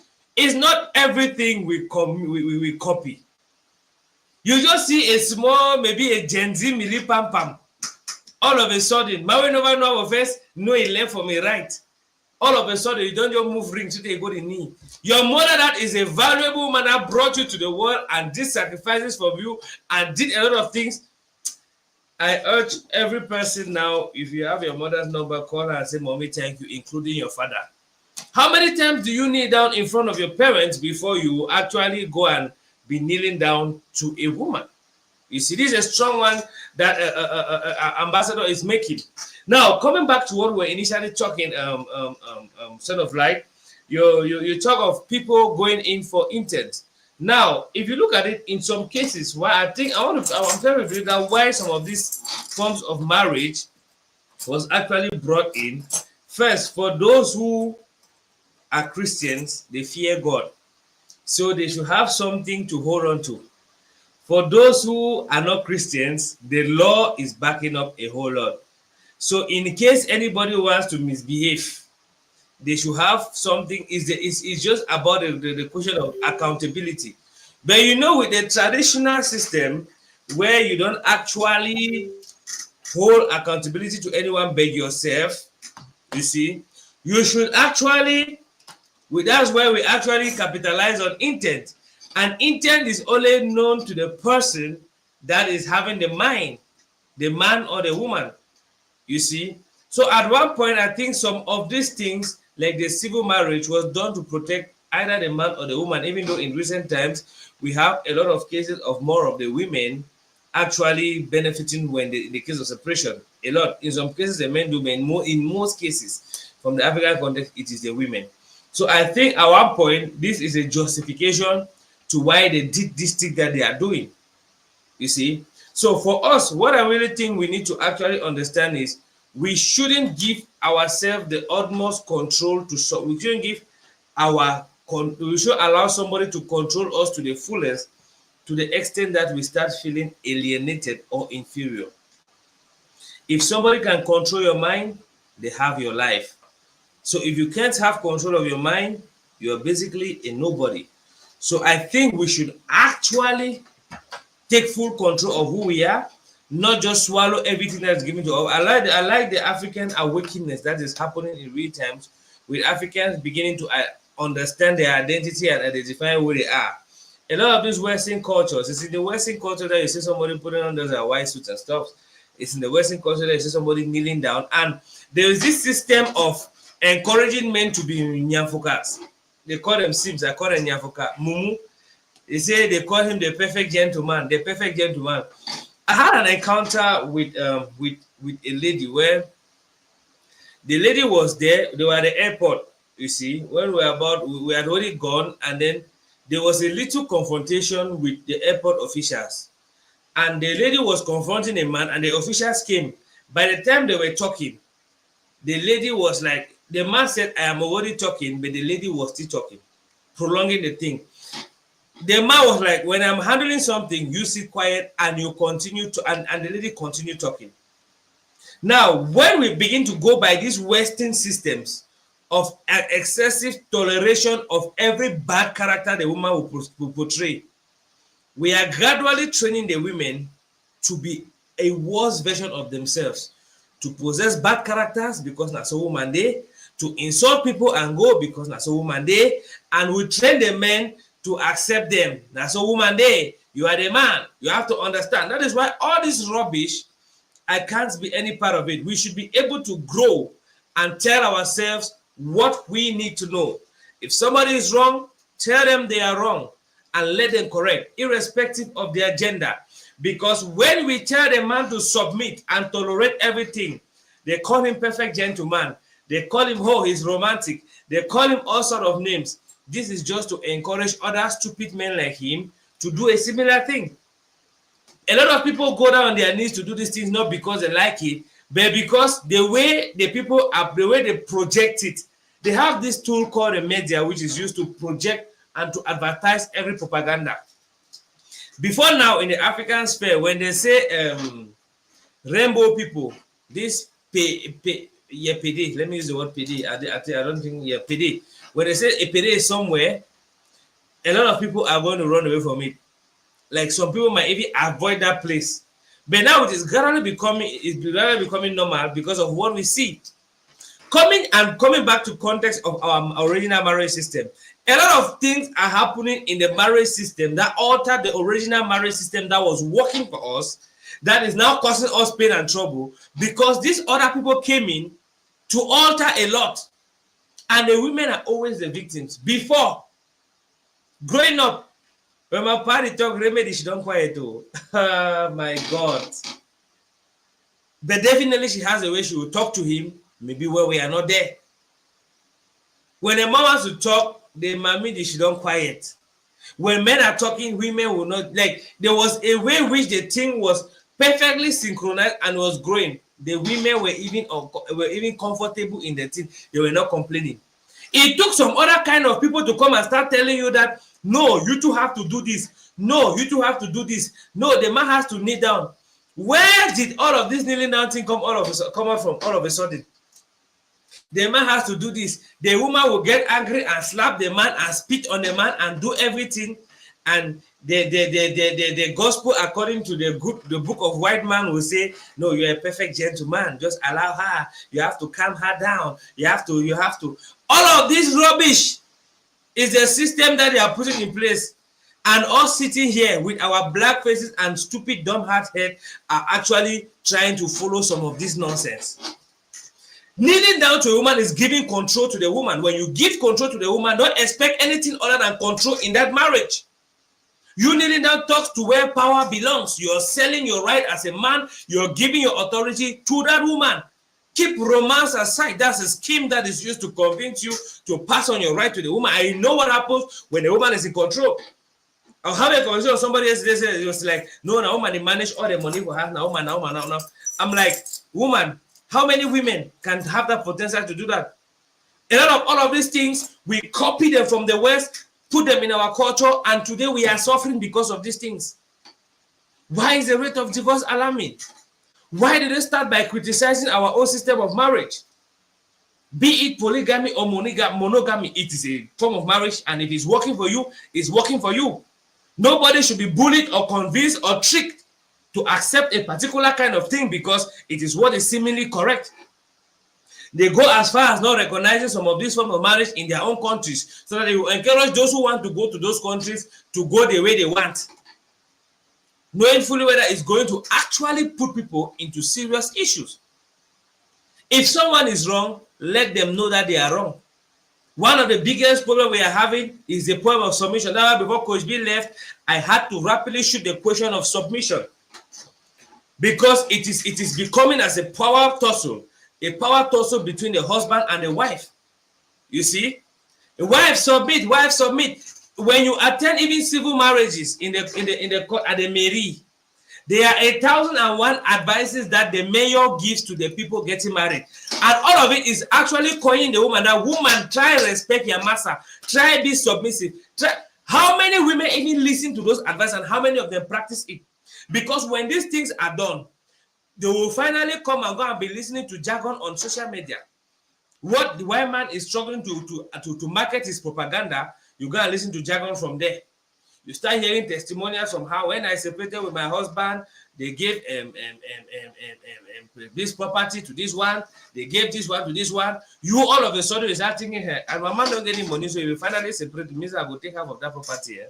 I'll get let me get a little bit, Mr. Wincom. All right, so a while ago I said for business to flourish, there must be a problem. For business to flourish, there must be a problem. You've said so many things and you said wonderfully well. In your discourse, you brought out something and you made mention that people that said go to church because they fear God, let them have something to hold on to. And my mind directed me to these things. Now, the truth is, when you see the world today, people claim that they fear God. No, sir.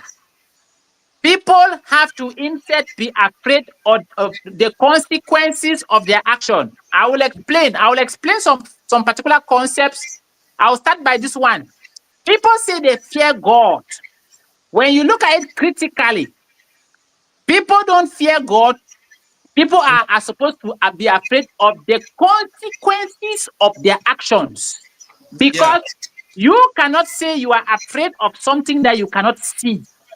Now, what is the meaning of afraid of the consequences of your action? When you look at the formation or the organization of the state, I'll ask somebody in the comment section to answer this question.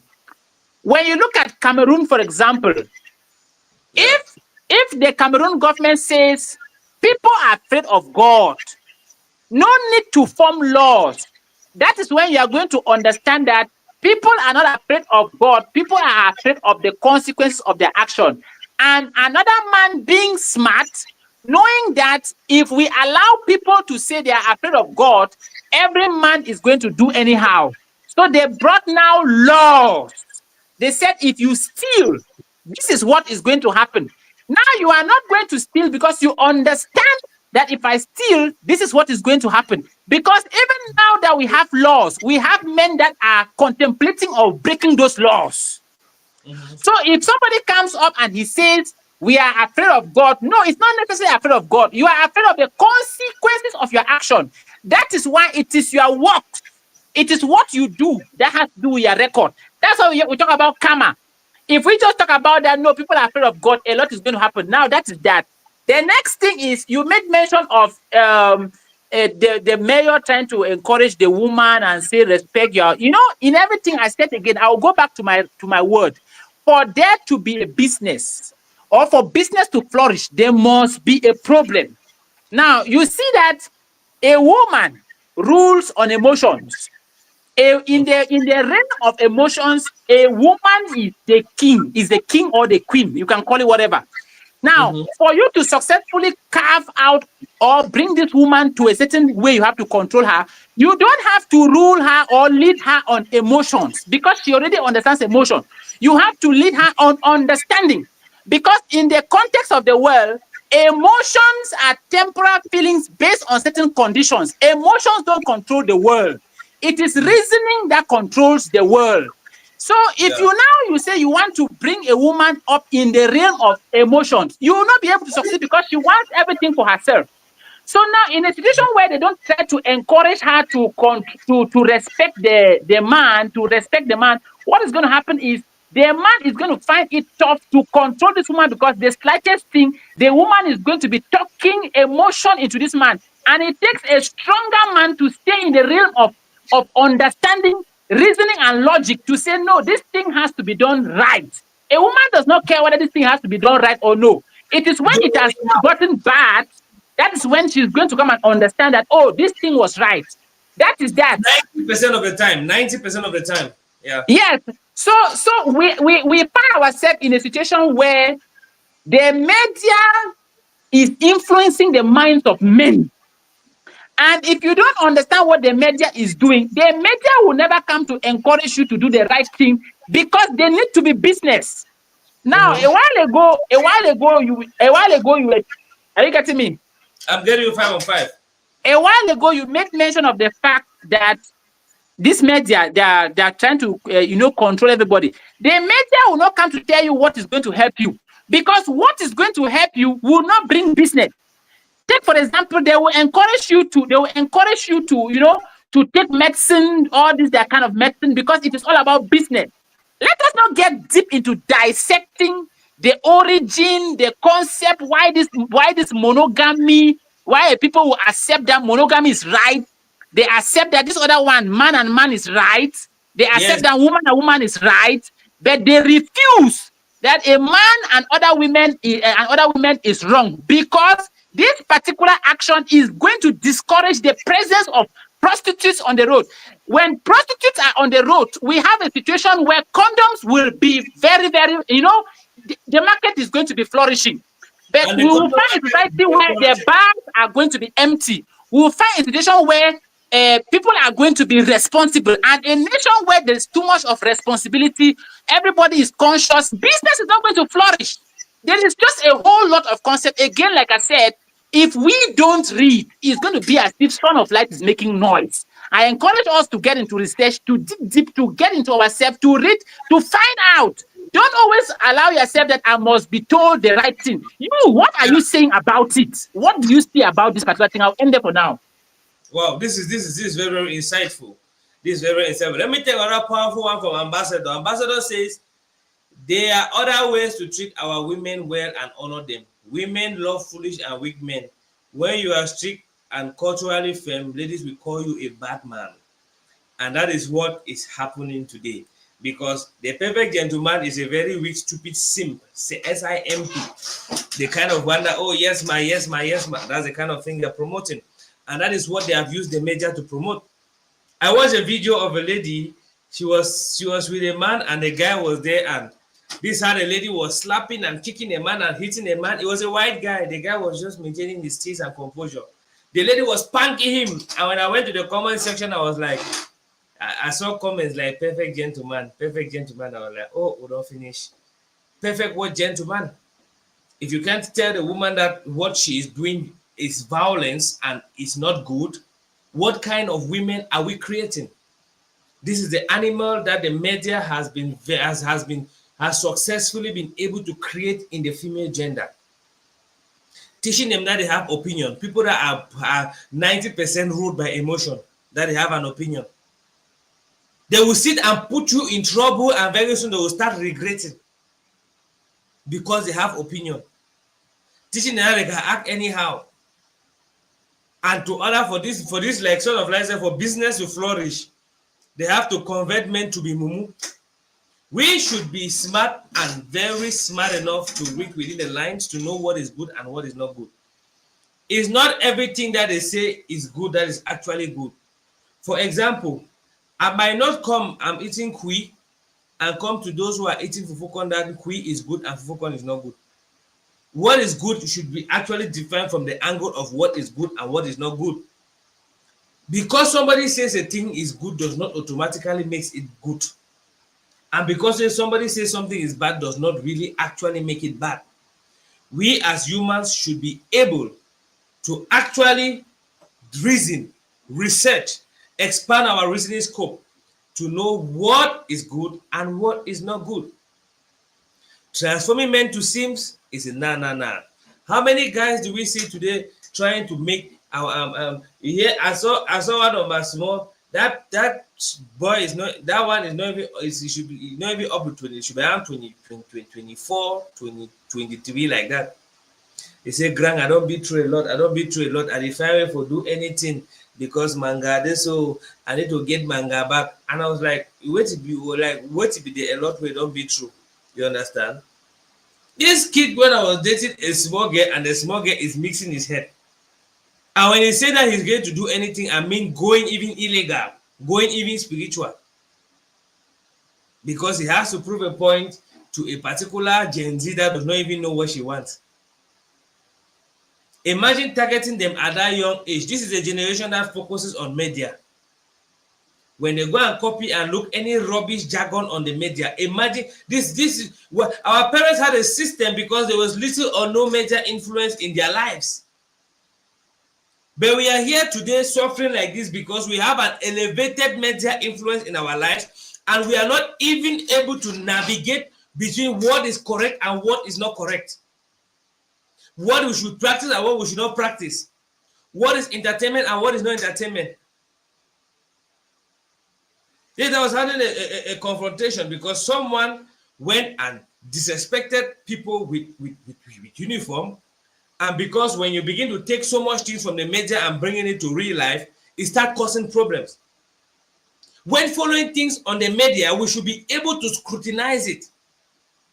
Because we have been too victimized to the extent that we don't even know who we are, and what we stand for. The media has been used as a tool from the radio days to the TV days. Now we are in the internet age. Let's look at what they are bringing up next. I hear robots are around the corner. What are we doing? In our own side, what are we doing? Are we avoiding some things because they say this thing is bad or because the thing is actually bad? Is it everything we term bad that is actually bad? When I was much more younger, I believed in a whole lot of things like I knew that men are a very funny set of people. Men are this, men are that, men are this, men are that. I grew up understanding I know polygamy is a very bad thing.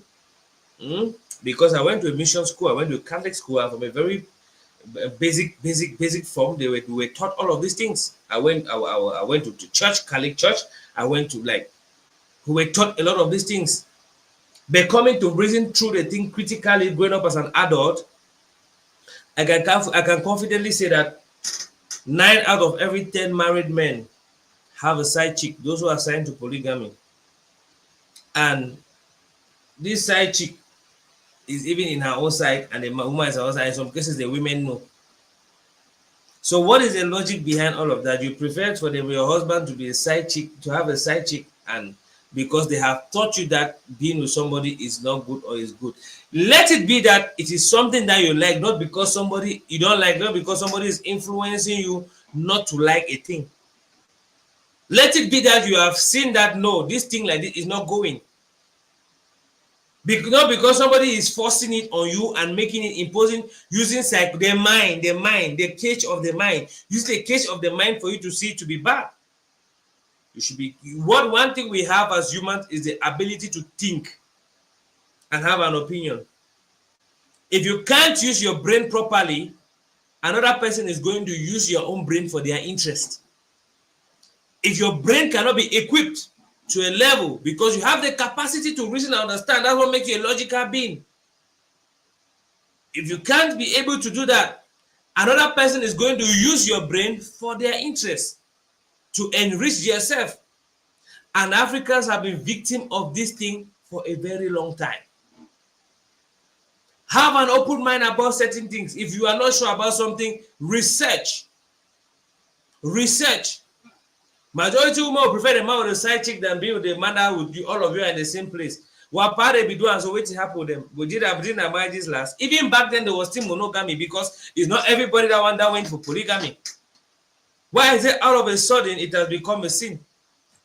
Let me drop in a little bit, Mr. Wincom. You know, when you talk about our ancestors, our fathers, I get an automatic, I don't know, an automatic magnetism. The reason is because these guys are people that suffered, but some people came and they demonized them. We So call what's them happening? demons. Yeah, what's happening is in the days of our ancestors, it is a taboo. By the way, it's a taboo to first of all go and sleep with somebody's child without getting married to that person. Thank you. I don't know from where these people are coming from with this particular view that our ways are archaic and they were not good.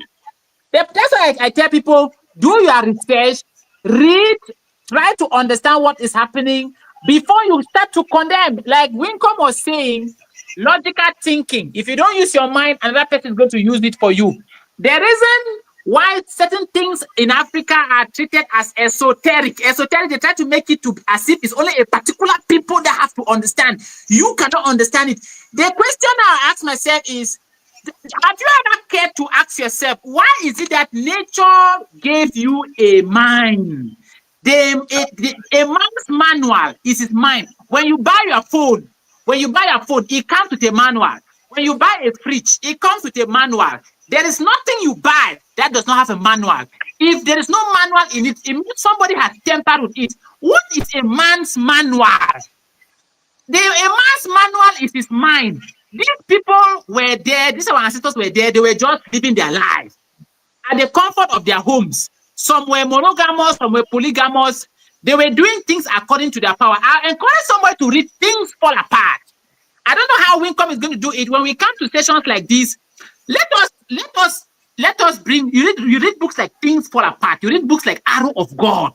Read this book to understand, to get an understanding. If you cannot buy these books, ask Wincom. We will forward the book to Wincom. Wincom is going to forward it to you on WhatsApp or whatever platform so that you can read and have an understanding. These guys were innocent. These guys were not demons per se. If you don't understand, find out. But anybody who comes to come and tell you that your father was evil, your ancestors were evil, this person is automatically trying to cut you off from your roots so that you will not understand. And the way the human mind functions, everybody has a mind. You have a mind, I have a mind. Why do you think nature was this intelligent to say, I'm going to give Wincom a mind and I'm going to give this other person a mind? Because nature is not about you alone. Nature is all about balance. Nature doesn't want to be blamed that, oh, you gave Wincom a mind and Wincom is maltreating me now. No. Nature understands that Wincom might want to maltreat this particular person. So now there should be a shield. This shield is your thinking. You'll be able to reason it and try to find out, is this thing going to be advantageous for me? And in the days of old, there were people that understood that this thing is not going to be advantageous. So they started fighting. What happened? They captured them because they had to turn away some of their brothers against them. If you don't read, how are we going to understand? We don't have so many logical thinkers in Africa. The ones that we have that logical thinkers is either they buy them over or they try to kill them. Why do you think that certain things that strive in Africa don't strive in another community? Why is it that when something bad happens in Africa, they liken it to it is village people? When that same thing happens elsewhere, they're asking, what is the cause? Why is it so? Because a particular people have taken responsibility. We in Africa, we've decided to put responsibility to a certain deity because we don't want to be held accountable. So we better sit and be praying and saying that a man to come from the sky and change a situation where you and I can acknowledge that if we practice truth, this thing is going to be right. It's because we don't want to practice truth. It doesn't mean that bad things don't happen in America. Bad things happen in America, but they face the law. But in Africa, we are going to liken that particular thing. Oh, it is somebody that's doing it. No, I was talking with a young lady, and the young lady's business was dwindling. And she thought it is somebody who is doing it. And she went to see one medicine man. And I told her, you are going to go and see a medicine man for this particular situation. It doesn't work like that. When she saw this medicine man, she came, and then for the very first 2 days, a coincidence happened, and her business was booming. Not up to 3 days, she came, she told me that business is not moving. Then I told her, I asked her, what of the medicine man you went and saw? Africans, please come out of darkness. If it has to work, we have to put our heads together and understand and ask questions. This is how it is done elsewhere in the world. It's not by just doing things in the old way and think things are going to happen. No, I'll end there for now. Wow, we have said a whole lot. And on a very serious note, let's be enlightened, not adopting other people's. A lot of people are commenting on a whole lot of things on my WhatsApp. I'm struggling to make them to come on online. You see, one is Dr. V Mengze, who said, we Africans like to copy other people's thing and take the forefront as though it was ours. Another person, when I asked the question of if a man should kneel down, was careless. He says, if she will be paying the rents, fuel, school fees for the children, etc., why not? You see, somebody was like, I'll take my time, make my life comfortable, and a girl will come and sit there, and I will take my money and go and buy a very expensive thing. They come and kneel down to give her. That means my head is not correct. So these are some of the things that we have accepted and given room. And I must mention the fact that this wasn't done solely by the whites. This was done in collaboration with our gullible Africans. Our very, very gullible Africans. We do a whole lot of things that are jargon, and we sell ourselves. These whites could not have access to us if they didn't pass through the corrupted people in all the era, in all the epochs. Oh, we have Dr. Mengze. I just hope I'm pronouncing the words well. We have Mengze Vitalis says many Africans are doing copy and paste. That's very true. You see, a lot of the time we did this because we had the evil ones that were the white had to navigate. These foreign people had to navigate through the weaknesses we had and the Babylonian people, the betrayers we had. You see, and had our way through. But we as a people can actually arise and do things right. We can actually do things correctly. We can actually equip our brains. We can actually go logical and do a whole lot of things. So I've been talking for 2 hours exactly. And at this point, I think we're just going to hit the nail, and we'll have some final words before packing our bags out of the studio. Son of Light, I want to find out something. Do you have one final words as far as Africa and white versus African marriage is concerned before we finally leave the studio? Okay. What I'm going to say here is, again, we are in a world where it's empowered by domination. Yeah. Anybody who comes in and he controls you, he will empower you. He will dominate you. When he's dominating you politically, he's dominating you economically, he's dominating you socially, he's dominating you all the way around. Yeah. Now, what I'm going to say here is, we are Africans. There are two concepts that we should concentrate on: the concept of good and the concept of bad. In everything that we do, whether you decide that you're going to get married according to what was introduced to you, or according to what you originally know, it's not a proof that it is all going to be successful.